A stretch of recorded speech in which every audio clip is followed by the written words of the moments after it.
రైతన్నలందరికీ నమస్తే అండి. మీరు చూస్తున్నది టీబీఎన్ అగ్రికల్చర్ యూట్యూబ్ ఛానల్. నేను మీ భాస్కర్ నాయుడు. మన యూట్యూబ్లో కానీ, ఇన్స్టాగ్రామ్లో కానీ, అలానే మన ఫేస్బుక్లో కానీ ఫాలో అవుతున్న ప్రతి ఒక్కరికి ముందుగా అయితే ప్రతి ఒక్క రైతన్న లైక్ చేయండి, అలానే వీలైనంత సబ్స్క్రైబ్ చేసుకోండి, ఫాలో అవ్వండి. అయితే ఈ వీడియో ఉపయోగపడినట్టయితే మిగతా వాళ్ళకు కూడా షేర్ చేయండి. అయితే దీంట్లో మేజర్గా మనం మాట్లాడుకోవాల్సింది ఈరోజు వచ్చేసి మిరపలో వచ్చే తెగులు సమస్యల కంటే రైతన్నలు ఎలా చేస్తున్నారు, తెగులు వచ్చిన తర్వాత ఒక కష్టం పడుతున్నారు, అలా తెగులు వచ్చిన తర్వాత కష్టపడకుండా ముందస్తు జాగ్రత్తగా కొన్ని సింపుల్గా పాటించుకోవడానికి కూడా కొన్ని పద్ధతులు ఉంటాయి. అలా దానికి కూడా నేను కొన్ని మందులు అయితే చెప్తానండి. అంటే నిజం చెప్పాలంటే మన వాళ్ళు చేస్తున్న తప్పులు ఏంటనే విషయానికి వస్తే, ముందుగానే తెగులు రాకముందే కొంచెం చిన్న మందులు వాడుకుంటూ రావడం, అలానే ప్రతి 15 రోజులకు ఒకసారి తెగులు మందు కొట్టే విధంగా ప్లాన్ చేసుకోండి.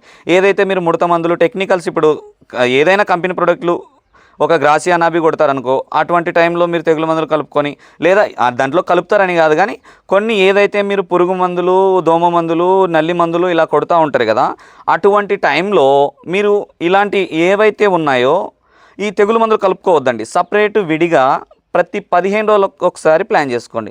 15 రోజులకు ఒకసారి మీరు ఏదైతే తెగులు మందులు కొడతా వచ్చారంటే, ఇప్పుడు అందులో వర్షాలు పడుతూ ఉన్నాయి. ఇప్పుడు ప్రజెంటు అక్టోబర్ 30వ తేదీ, ఇంకా నెక్స్ట్ నవంబర్ స్టార్ట్ అవుతుంది. నవంబర్ స్టార్టింగ్ నుంచి మనకు చలికాలం స్టార్ట్ అవుతుంది. చలికాలంలో వచ్చేసి ప్రధాన సమస్య పండాకు తెగులు వస్తుంది, ఆకుమచ్చ తెగులు వస్తుంది, కాయకుళ్ళు వస్తుంది, అలానే బుడిద తెగులు వస్తుంది, కొమ్మెండి వస్తుంది. ఎక్కువగా వచ్చేది కాయకుళ్ళు. అయితే ఇటువంటి సమస్యలకు మనం ఎలాంటి పద్ధతులు పాటించుకోవాలి, ఎలా రైతన్న ముందుకెళ్తే బాగుంటుంది అనేది నేను చెప్తా. అంటే పలానా ఈ మందు కొట్టడం అని కాదు, దీంట్లో నేను చెప్పేది క్లియర్గా వినండి. ఈ వీడియోని మీకు చాలా ఉపయోగపడుతుంది. అయితే దీంట్లో మన రైతన్నలు ఏం చేస్తున్నారంటే, ఇలాంటి ఏదైతే ఉందో పురుగు మందులు, దోమ మందుల్లోకి తెగులు మందులు కూడా కలిపి కొడుతూ ఉంటారు కదా, అలా కొట్టకుండా సపరేట్గా స్ప్రే చేయించుకోండి. సపరేట్గా ఎలా అంటే, మొక్క ఇమ్యూనిటీ పవర్ కూడా కోల్పోకుండా నేను న్యూట్రియన్స్ విషయాల్లో కూడా చెప్పుకుంటూ వస్తా. అలా మనం పద్ధతులు పాటించామంటే సక్సెస్ అవుతాం ఈజీగా. ఎలా అంటారా, దానికి వచ్చేసి నేను సపోజ్కి ఒక యాంటీబయాటిక్గా ప్లాంటోమైసిన్ ఒకటి కామన్గా నేను చెప్పే ప్రతి తెగులు మందులోకి ప్లాంటోమైసిన్ ప్రతి దాంట్లోకి కలుపుకోవాలి. దీన్ని మాత్రం గుర్తుపెట్టుకోండి, ప్రతి దాంట్లోకి ప్లాంటోమైసిన్ అనేది కలుపుకోవాలి మనం.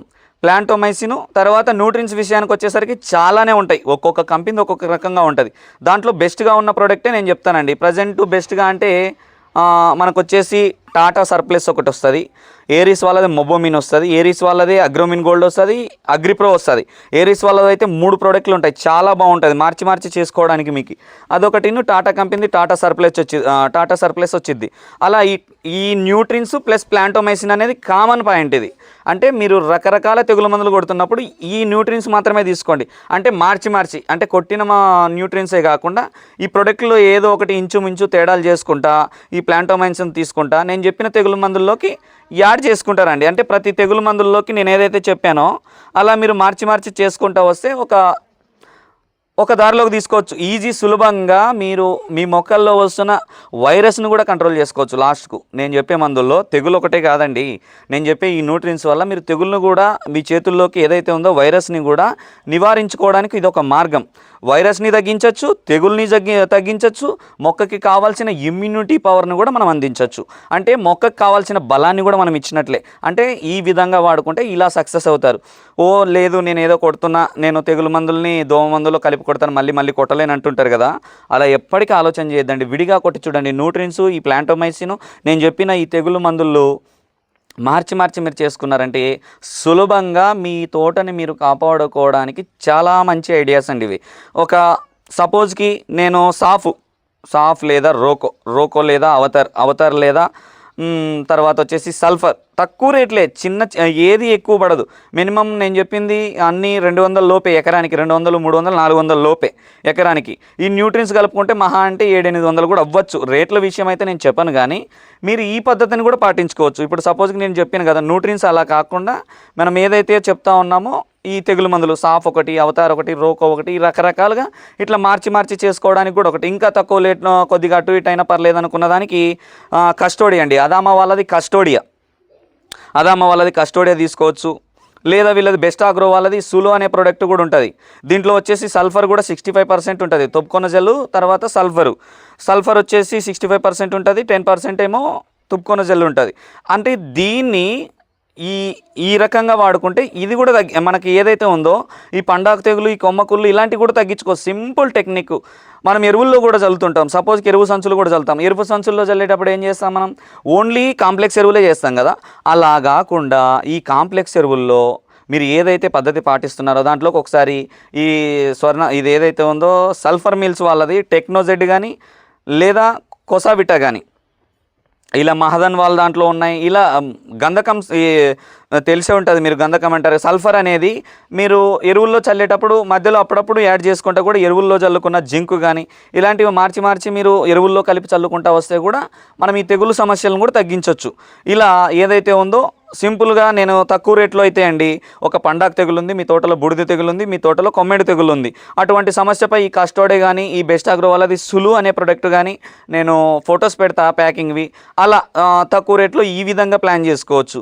లేదు కొంచెం ఎక్కువైనా పర్లేదు నాకు ఇంకా బాగుండాలంటే ఏదైతే ఉందో బెయిర్ వాళ్ళది లూనా ఎక్స్ప్రెస్ ఒకటి, వాళ్ళది ఇంకొకటి ఉంటుంది నాటివో లూనా ఎక్స్ప్రెస్ నాటివో లూనా ఎక్స్ప్రెస్ ఉంటుంది. టాటా వాళ్ళదేమో ఎర్గాన్ ఉంటుంది. అర్థమైందా? లూనా ఎక్స్ప్రెస్ ఒకటి, నాటివో ఒకటి, టాటా వాళ్ళదేమో ఎర్గాన్ గురించి నేను తర్వాత మాట్లాడతానండి. తర్వాత వచ్చేసి యూపీఎల్ వాళ్ళది ట్రేడియం ఉంటుంది. ట్రేడియం దాంట్లో ఇంకొకటి రాన్మ్యాన్, ఇలా రాన్మ్యాన్ ఒకటి, ట్రేడియం ఒకటి బెస్ట్ మందులు. ఒక యూపీఎల్లో వచ్చేసి రాన్మ్యాన్, ట్రేడియం అనేది అవి రెండు యూపీఎల్ కంపెనీలో అవి రెండు ప్రోడక్ట్లు ఫంగిసైడ్స్కి. అలానే ఏదైతే ఉందో బేరే వాళ్ళది లూనా ఎక్స్ప్రెస్ ఒకటి, నాటివో ఒకటి. ఇలా ఈ మందుల్ని మీరు మార్చి 15 రోజులకు అంటే మొక్క ఎదుగుదల కొద్దీ వీటిని తీసుకొని రండి. లేదు తక్కువలోనే ఉంది అంటే ఇంకా చిన్న వయసులోనే 45 రోజుల్లోపు మా తోటలు ఉన్నాయనుకున్నప్పుడు, కాపులు పట్టలేదనుకున్నప్పుడు నేను ఏదైతే చెప్పానో కస్టోడియా కానీ లేదా ఈ బెస్ట్ అగ్రో వాళ్ళది సులు కానీ సాఫ్ కానీ ఏదైనా పర్లేదు, అవతార్ కానీ రోకో కానీ ఇలాంటివి తక్కువ రేట్లో ఈ విధంగా కూడా చేసుకోవచ్చు. లేదు మా తోటలో అధికంగా పండాకు తెగులు వచ్చింది, ఎక్కువ తెగులు సమస్య ఉందంటే 100% చెప్తానండి, మీరు అమిస్టార్ కానీ ఈ ఏదైతే ఉందో ఎర్గాన్, ఖచ్చితంగా ఎర్గాన్ స్ప్రే చేసుకున్నారంటే ఇమ్మీడియట్లీ మీ తెగులు సమస్యను తగ్గించవచ్చు. అంటే మొక్కలు తెగులు వచ్చింటుంది కదా, ఇమ్మీడియట్లీ ఆకు రాలిపోతుంది. చాలామంది ఆకు రాలిపోతుంది అయ్యో ఇది కొట్టకూడదేమో అని అనుకుంటారు, కానీ 100% చెప్పగలనండి, ఎర్గాన్ మీరు స్ప్రే చేసుకున్నంటనే అది ఏదైతే ఉందో తెగులు సమస్య ఆకు కిందకి రాలిపోయిన వెంటనే మొక్క తొందరగా రికవర్ అవ్వడానికి ఛాన్స్ ఉంటుంది. మిగతా మందుల వలన తొందరగా ఇమ్మీడియట్లీ రికవర్ అవ్వడానికి ఛాన్స్ ఉండదేమో, కానీ ఎర్గాన్ స్ప్రే చేసుకుంటే ఇమ్మీడియట్గా రన్ అవుతుంది మొక్క ఈజీగా. ఎప్పుడైతే తొందరగా ఈ ఆకులు తెగులు వచ్చిన సమస్య కిందికి రాలిపోతుందో ఆకులు కానీ ఏదైతే ఉందో పూతతో సహా రాలిపోతుంది అవసరమైతే తెగులుంటే, అంటే ఎరుపు దాతులో వచ్చి పసుపు కలర్లో వచ్చి రాలిపోతుంది కదా, ఆ రకంగా కూడా జరుగుతుంది. అలా ఈ ఎర్గాన్ ఒకటి, ఈ లూనా ఎక్స్ప్రెస్ కానీ నాటివో కానీ టాటా కంపెనీ ఎర్గానో, అమిస్టార్ టాప్ కానీ అలానే వచ్చేసి ఇది ట్రేడియం కానీ యూపీఎల్ వాళ్ళదే రాన్మ్యాన్ కానీ ఇలా ఈ మందులు మీరు మార్చుకొని ఎప్పుడైతే మీ తెగులు సమస్యలు ఎక్కువగా ఉంటాయో ఇది మంచి ఉదాహరణ అండి. లేదు మా తోటలో ప్రధాన సమస్య కాయకుళ్ళు ఎక్కువగా ఉంది అనుకున్నప్పుడు మీరు ఏం చేస్తారంటే ఒక లూనా ఎక్స్ప్రెస్ లేదా ఒక ట్రేడియం లేదా రాన్మెన్ ఇలా మందులు తీసుకుంటారు అనుకోండి. దీంట్లోకి కాల్షియం నైట్రేట్ సిఎన్ అనే ప్యాకెట్ మీకు తెలుసు 1 కేజీ కూడా వస్తుంది. ఎకరానికి 1 కేజీ చెప్పిన దీన్ని కూడా వాడుకోవచ్చు. మిగతా మందులు డోసెస్ అన్నీ మీరు డీలర్ దగ్గరికి వెళ్తే ఎలాగో చెప్తారన్న, అది గుర్తుపెట్టుకోండి. నేను వీడియో లెంతీగా అవుతుంది కాబట్టి దాన్ని ఎక్కువ లాగించకుండా మీకు క్లియర్గా అర్థమయ్యేటట్టు చెప్తున్నా. మిగతాది ఏదైనా డోసెస్ ఆ విధంగా మీరు వాడుకోవచ్చు. ఒక లూనా ఎక్స్ప్రెస్ కొడితే తెగులు ఇప్పుడు కాయకులు ఎక్కువగా ఉన్నప్పుడు మీరు లూనా తీసుకున్నారనుకో, లూనాలోకి 1 కేజీ సల్ఫర్ అది ఏదైతే ఉందో సిఎన్ తీసుకోండి, సిఎన్ ప్లాంటోమైసిన్ ఈ విధంగా కూడా స్ప్రే చేసుకోవచ్చు. న్యూట్రిన్స్ అనేది కామన్, న్యూట్రిన్స్ తీసుకోవచ్చు, సిఎన్ తీసుకోవచ్చు, ప్లాంటోమైసిన్ తీసుకోవచ్చు. కాస్ట్ అయితే కొంచెం ఎక్కువ అవ్వచ్చు కాయకులు ఎక్కువగా ఉన్నప్పుడు. ఈ విధంగా కూడా మీరు వెళ్ళిపోవడానికి ఒక మార్గం. ఇలా మన తోటని మనం ఈజీగా తెగులు వల్ల కాపాడుకోవడానికి ఈ సులభమైన మార్గం ప్రతి 15 రోజులకు ఒకసారి మీరు తక్కువ రేటుతో కొడతారా ఎక్కువ రేటుతో కొడతారా అనేది పక్కన పెట్టేస్తే మీ తోటలో ఉన్న సమస్యకి ప్రధాన సమస్య ఏది ఎక్కువ ఉంది అన్నిటికీ ఒకటే మందులేండి, ఏమీ లేదు దీంట్లో మార్పులు చేర్పులు ఏమీ లేదు. ఇవన్నీ ఒకటే జాతికి సంబంధించి అన్ని దగ్గరలోనే ఉంటాయి. ఏదో దీంట్లో గొప్ప దీంట్లో గొప్ప దీంట్లో గొప్ప దీంట్లో గొప్ప అని చెప్పడానికి ఎక్కడ తేడాలు ఉండవు. అన్ని మందులు ఒకటే విధంగా పనిచేస్తాయి. ఈ కాయకుళ్ళు, కొమ్మెండు తెగులు, బూడిద తెగులు, ఆకుమచ్చ తెగులు, కాయమచ్చ తెగులు ఇవన్నీ సమస్యలకు ఇవన్నీ ఒక మార్గాలే. ఇవన్నీ మీరు మార్చి చేసుకోవడానికే 100% చెప్పగలను. కాయకుళ్ళు ఎక్కువగా ఉంటే మాత్రం కాల్షియం సిఎన్ మాత్రం తీసుకోండి.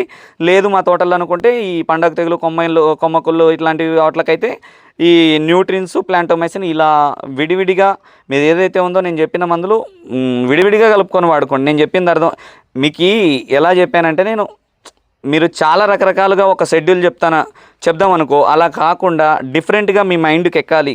మొదటిగా మీరు ఇలా ఆలోచించండి, అంటే తెగులు సమస్య తక్కువగా ఉందనుకో సింపుల్ సాఫ్తోనే పోద్ది. సాఫ్, న్యూట్రిన్స్, ప్లాంటోమైసిన్ వేసుకున్నారనుకో మీ ముందున్న సమస్యని ఇప్పుడే సులభంగా మార్చుకోవచ్చు. లేదు కొంచెం ఎక్కువగా ఉందనుకో బెస్ట్ ఆగ్రో వాళ్ళది సులో అనే ప్రోడక్ట్, దాంట్లో ఉండేది సల్ఫర్ కూడా ఉంటుంది కాబట్టి అదొక బెస్ట్ మార్గం. లేదు ఇంకా కొంచెం ఎక్కువగా ఉందనుకో కస్టోడి అదామా వాళ్ళది అదొక మార్గం. లేదు మా తోటలో ఇంకా ఆల్రెడీ ఎక్కువైపోయింది అనుకున్నప్పుడు ఈ బెస్ట్ ట్రేడియం, రాన్మేను, లూనా ఎక్స్ప్రెస్, ఎర్గాను, నాటివో ఇలా ఈ రకాలుగా మార్చి చేసుకోవడానికి ఇది ఒక మార్గం అండి. నేను చెప్పింది క్లియర్గా అర్థం అవ్వాలని ఇంతసేపు ఈ వీడియో తీయడం కూడా మార్గం. అలానే ఈ మందులన్నీ మీకు ఏదైతే నేను చెప్పానో 100% వర్క్ అవుతుంది అనుకోండి. దీన్ని ఇంకా ఎక్కువ రోజులు పనిచేసేటట్టు చేసుకోవాలంటే ఏదైతే ఉందో ఆంబే వాళ్ళది అప్సా 80 తీసుకోండి. యాంబే కంపెనీ వాళ్ళది అప్సా 80 అండి. ఒక పంపుకి 10 ml అంటే 1 లీటర్ డబ్బా కొనుక్కున్నారంటే మీరు 100 పంపుల వరకు వాడుకోవచ్చు. 1 లీటర్ డబ్బా కొనుక్కుంటే 1300 రూపాయలు దాని ధర. ఒక పంపుకి 10 ml వేసుకుంటే మీరు 100 పంపుల వరకు దీన్ని ఉపయోగించుకోవచ్చు. మీరు ఇవన్నీ నేను తెగులు మందులు చెప్పే కదా, వీటన్నిటిలోకి ఒక పంపుకి 10 ml చొప్పున ఇలా వేసుకుంటారండి. ప్రతి పంపుకి ఒక 10 ml ఇలా స్ప్రే చేసుకుంటా పోతే మీరు ఏం జరుగుతుందంటే మీరు చేసిన మందు ఒక 60%, 80%, 100% పనిచేస్తుంది సపోజ్కి. కానీ ఈ అప్సా 80 కలుపుకోవడం వల్ల 100కి ఇంకా ఎక్కువ పని చేయడం, అంటే ఎక్కువ రోజులు పనిచేసే విధంగా ఈ అప్సా 80 తీసుకురావడం జరుగుతుంది. అంటే అప్సా 80 వల్ల స్ప్రెడ్డర్ అనుకుంటారు చాలామంది, దీన్ని స్ప్రెడ్డర్గా చూడకండి. ఇది ఒక స్ప్రెడ్డర్ కాదు. ఈ విధంగా ప్లాన్ చేసుకోండి, సక్సెస్ అవుతారు. మీరు ఏదో రకంగా మీ మైండ్లో వేరే ఆలోచనలు పెట్టుకొని ఇది ఎందుకు స్ప్రెడ్డర్ అనేది ఆలోచిస్తుంటారు కదా, అట్లా కాకుండా మీరు ఈ అప్సా 80 వాడుకోవడం వల్ల మీరు కొట్టిన మందు ప్రతి మందు ఇదొక్క తెగులు మందులే కాదండి, ఏ స్ప్రేలోకైనా వాడుకోండి ఈ అప్సా 80ని. ప్రతి పంపుకి 10 ml. మూతకు మాత్రం ఆ డబ్బాకు మాత్రం నీళ్లు తగలనివ్వకండి దయచేసి, ఎందుకంటే దానికి ఉన్న పవర్ ఈజీగా కోల్పోతుంది. నీళ్లు కానీ పడ్డాయి అనుకో దాంట్లోకి దాని పవర్ అనేది తొందరగా కోల్పోతుంది. అలా నీళ్లు పడకుండా జాగ్రత్తగా 10 ml వేసుకోవడం, మూత పెట్టేయడం, పక్కకు పెట్టేసుకోవడం. ఆ విధంగా ఈ అప్సా 80ని వాడుకున్నారంటే మీరు కొట్టిన ప్రతి మందును కూడా డెవలప్ చేసుకోవడానికి ఎక్కువ రోజులు పనిచేయడానికి ఉపయోగించుకోవచ్చు. అలానే మీ మొక్కకి ఇమ్యూనిటీ పవర్ కూడా పెంచుతుంది. ఇది ఒక లాంగ్ వీడియో కూడా చేసి ఆ వీడియో కూడా చూడండి. తెగులు మందుల విషయాల్లో నేను చెప్పింది క్లియర్గా అర్థమైంది అనుకుంటున్నా. ఎక్కడ కూడా మీరు తప్పిదాలు చేసుకోవద్దండి. ఒకరేమో ఈ మందు చెప్పారు ఈ రకంగా వాడుకోండి, ఒకరేమో ఈ రకంగా చెప్పారు ఈ మందు వాడుకోండి అని చెప్తూ ఉంటారు. నేను అలా చెప్పదలుచుకోలేదు. మీకున్న సమస్యకు మాత్రమే నేను చెప్తున్నా. అంటే మీరు మీ టాలెంట్తో ముందుకెళ్ళాలి. అంటే నేను సపోజ్కి నేను చాలా మందులే చెప్తున్నా. ఆ మందులు ఏంటి, పలానా దాని మీద పనిచేస్తున్న పలానా ఈ రకంగా వాడుకోండి, అది వేరు. కానీ తెగులు సమస్య అలా కాదండి. ఒక తెగులు కానీ మొక్కకు కావాల్సిన ఇమ్యూనిటీ పవర్ కానీ మొక్కకు కావాల్సిన ఏదైతే ఉందో రెసిస్టెన్స్ పవర్ని కోల్పోకుండా తట్టుకునే విధంగా ఎక్కువ రోజులు మొక్క కూడా బలంగా రెడీగా ఉండాలి. వచ్చే తెగులను తట్టుకోవాలంటే ఈ రకంగా మీరు తక్కువ సమస్య ఉన్నప్పుడు తక్కువగా వెళ్ళిపోండి, ఎక్కువ సమస్య ఉన్నప్పుడు ఆ రకంగా కూడా వెళ్ళిపోండి. కొంతమంది తప్పిదాలు తెలియక చేస్తూ ఉంటారు. అటువంటి టైంలో ఈ రకంగా కూడా చేసుకోండి, సక్సెస్ అవుతారు. నేను చెప్పింది క్లియర్గా అర్థమైంది అనుకుంటా. ఈ వీడియో అయితే లెంతీగా ఉంటుంది, కానీ దయచేసి మీరు అర్థం చేసుకోండి. ఈ వీడియో నచ్చినట్టయితే 10 మందికి షేర్ చేయండి, ఎందుకంటే ఉపయోగపడే వీడియోనే నేను అనుకుంటున్నా. ఇలా సింపుల్గా అండి, ఏ మందైనా చూసుకోండి. ఒక్కొక్క మందులో ప్రతి దాంట్లో పెద్ద డిఫరెంట్ ఏమి ఉండదు. ఈ మందులో ఉన్న టెక్నికల్ ఆ మందులో ఉంటుంది, ఆ మందులో ఉన్నది చూసుకోండి. కావాలంటే మీరు అన్నీ జస్ట్ దగ్గరలోనే ఉంటాయి. ఈ కంపెనీ తోపు ఆ కంపెనీ తోపు అని అయితే నేను ఎక్కడా చెప్పను, అన్నీ దగ్గరలోనే ఉంటాయి. ఏదైనా చూసుకోండి. ప్రతి ఒక్కటి కూడా చాలా నేను చెప్పిన ప్రతి మందు కూడా సూపరు, అన్నిట్లో మంచి టెక్నికల్సే ఉంటాయి. అన్ని రకాలుగా మీ తోటల్ని ఈ విధంగా కాపాడుకోండి. రకరకాలుగా మీరు ఇబ్బంది పడకుండా సక్సెస్ అవుతారని నేను ఆశిస్తున్నా. ఓకేనండి, థ్యాంక్ యూ.